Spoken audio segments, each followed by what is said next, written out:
Jerrod Carmichael revealed an interesting fetish that he tends to enjoy with his white boyfriend. Jerrod said, I sometimes joke with him that our relationship is like that of a slave and the master's son who teaches me how to read by candlelight. And he added, I like that joke. That's my burden.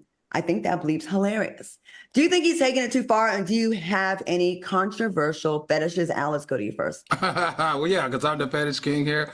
I'm sure I got some controversial fetish, but in this particular, this is why I'm torn here because I feel like I'm being a hypocrite because this felt inappropriate to me.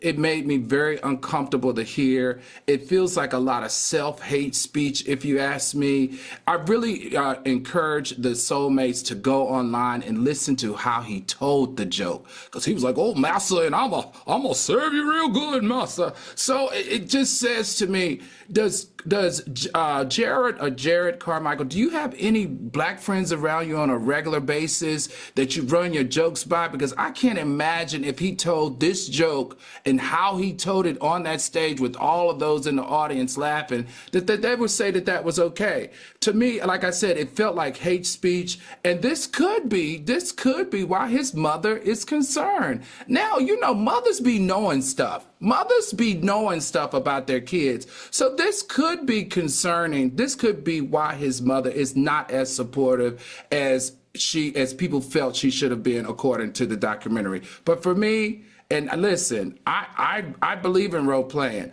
I like fetishes. I don't think there's anything wrong with putting on a costume or two, but this felt inappropriate, it felt uncomfortable, and it felt like self-hate to me.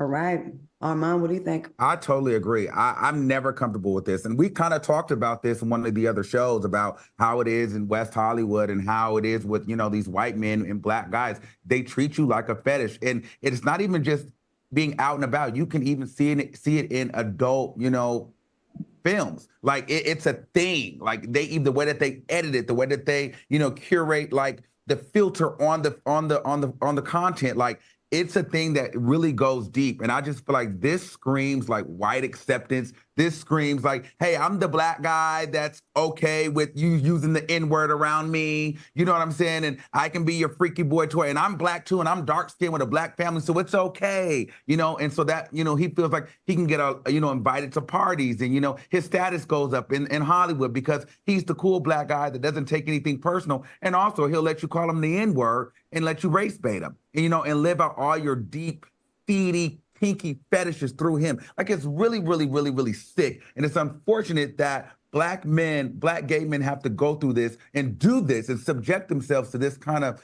stuff just to get a little bit of a piece of the pie, Like, 'cause we barely know who he is. And you're doing all of this. It's disgusting.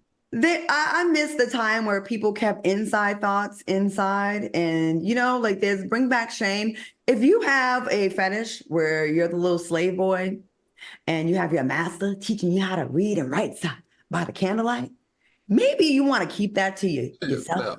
Yeah. It's not a good look. You look ridiculous. I don't know anything about your comedy, but now I know you are a coon. That's what I know from this story. And now that's what I know you for. And now our viewers who probably don't know much about your comedy will know you for that. Now, I get being edgy because I actually used to do a lot of edgy stuff back in the day with the commentary that I gave, had to tone it down and temper it down as the times change and we grew. But in 2024, right? In this climate that we're in, where they are literally turning back the hands of time here in America with Black people, with rights, with DEI, and taking Black history out of classrooms. This is the joke you think is good to tell in a room of mixed company and make slave jokes. If you want your white man to treat you like a slave, fine.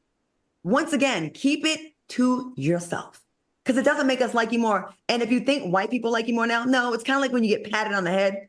You a good boy. That's what you got just now. And I'm sorry. I think it's whack as hell.